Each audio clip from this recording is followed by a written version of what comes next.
అటు ఆంధ్రప్రదేశ్, ఇటు తెలంగాణ 2 ప్రభుత్వాలు కూడా జనాన్ని భయపెట్టాలి అని చెప్పే అజెండాతో ఏమైనా పనిచేస్తున్నాయేమో, లేకుంటే ఎందుకు మరీ మితిమీరి ప్రవర్తిస్తూ ఉన్నారో అర్థం కావట్లేదు. ఈవెన్ నిన్న అల్లు అర్జున్ అరెస్ట్ నుంచి తెలంగాణ హైకోర్టు బెయిల్ నుంచి మళ్ళీ ఆయన రిలీజ్ అయ్యేంత వరకు ఈ మొత్తం ఎపిసోడ్ను గమనించినటువంటి సామాన్యుడు నిజంగానే భయపడ్డాడు. చాలామంది నోటి నుంచి వినిపిస్తున్న మాట, సోషల్ మీడియాలో దర్శనమిస్తున్న పోస్టులు, కామెంట్, సామాన్యుడు భయపడ్డాడు. ఎందుకు చెప్పండి? అల్లు అర్జున్కి సంబంధం లేని కేసు, సరే కేసు పెట్టారు, ప్రత్యక్షంగా పరోక్షంగా ఎట్లా ఆయన కారణమని చెప్పి కేసు పెట్టారు. నోటీసులు కూడా ఇవ్వకుండా ఆయన బెడ్రూమ్ వరకు వెళ్ళి ఆయన అరెస్ట్ చేసుకొని వచ్చి చిక్కడపల్లి స్టేషన్కి వెళ్ళి అక్కడి నుంచి నంపల్లి కోర్టుకి వెళ్ళి వాళ్ళు రిమాండ్ అనేసి చెంచలగూడ జైలుకు పోయి తెలంగాణ హైకోర్టు సాయంత్రం 5:40 బెయిల్ ఇస్తే తక్షణం రిలీజ్ చేయాలి అన్నా కూడా సూపరింటెండెంట్ లేడంట, టెక్నికల్ ఇష్యూస్ అట, డీసీ క్లియరెన్స్ ఇవ్వాలి అట, పరిశీలన చేయాలన్నారట జైళ్ళ శాఖ డీసీ. ఇవంతా రాత్రి రిలీజ్ చేయలే, పొద్దున్న రిలీజ్ చేశారు. సో సామాన్యుడు భయపడడానికి కారణం కూడా అల్లు అర్జున్ లాంటి అంత పెద్ద వ్యక్తి, దేశవ్యాప్తంగా పేరున్న హీరోకే దిక్కు లేకుండా పోయింది. ఒక నోటీస్ ఇవ్వకుండా అరెస్ట్ చేసి పడేశారు.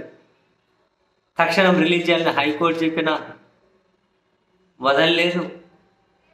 మరి సామాన్యుడు ఇటువంటి సిస్టంతో ఎట్లా ఏం చేస్తాడు? ఎంతమంది సామాన్యులు పాపం, అల్లు అర్జున్ కాబట్టి తన కోసం పెద్ద పెద్ద న్యాయవాదులు వచ్చారు, ఆర్గ్యుమెంట్స్ వినిపించారు, ఒక అటెన్షన్ ఉంది, జాతీయ వ్యాప్తంగా చర్చ జరిగింది, ప్రభుత్వం, పోలీసులు, న్యాయ వ్యవస్థ మీద రకమైన ప్రెజర్ ఉంటుంది, ఇంత ఓకే. మరి సామాన్యుడికి ఇట్లా జరిగితే ఆల్రెడీ జరుగుతున్నాయి కదా. ఒకరు ఎక్కడైనా ఇదే జరుగుతుంది కదా, చాలా చోట్ల సంబంధం లేని కేసుల్లో పెట్టి చివరికి ప్రొఫెసర్ సాయిబాబా లాంటి వాళ్ళ పరిస్థితి ఏంటి? ఇట్లా అంటే చాలామంది ఉన్నారు కదా. ఇది ఇట్లా మొదలెడితే చాలామంది, మన తెలుగు రాష్ట్రాలు ఎంతమంది, ఆంధ్రప్రదేశ్ ఎంతమంది ఉన్నారు, తెలంగాణలో ఎంతమంది ఉన్నారు. సామాన్యుడి పరిస్థితి ఏంటి అని భయం. అల్లు అర్జున్కి దిక్కు లేకుండా పోయింది. అల్లు అర్జున్ని జైల్లో పెట్టాలనుకున్నారు, పెట్టారు. బెయిల్ ఇచ్చినా కూడా ఒక రోజైనా జైల్లో ఉంచాలని చెప్పి ఉంచేశారు. ఉల్లంఘన అంటే దానికి ఏదో కారణాలు ఉంటాయి, సిస్టమ్ దగ్గర ఏదో ఒక ఆన్సర్ ఉంటుంది కదా అని. అంత పేరెంట్కి కన్నా హీరోనే పెట్టాలనుకొని పెట్టి కటిక నేల మీద పడుకునేటట్లు ఒక చెద్దరిచ్చి కప్పుకొని కటిక నేల మీద పడుకోబెట్టి సామాన్యుడు భయపడుతున్నాడు. ఏంటి వ్యవస్థలు, ఏంటి ఇలా చేయడం ఏంటి అని. ఏ ప్రభుత్వమైనా సామాన్యుని భయపెట్టి సమాజంలో ఒక అలజడి కలిగించి ఏందయ్యా సాధించేది? అధికారం ఉంటే ప్రజలకు ఏం మేలు చేయాలి, సమాజాన్ని ఎట్లా ఐక్యంగా ఉంచాలి, సమాజాన్ని ఎట్లా ప్రశాంతంగా ఉంచాలి అన్న ఆలోచన నుంచి రావాలి. కానీ ఎవరిని అరెస్ట్ చేద్దాం, ఎవరిని లాక్కపోతాం, ఎవరిని జైల్లో పెడదాం, ఎవరిని తిడదాం.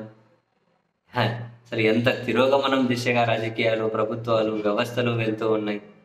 అసలు చాలా బాధేస్తుంది చాలాసార్లు వీటన్నిటిని తలుచుకుంటే.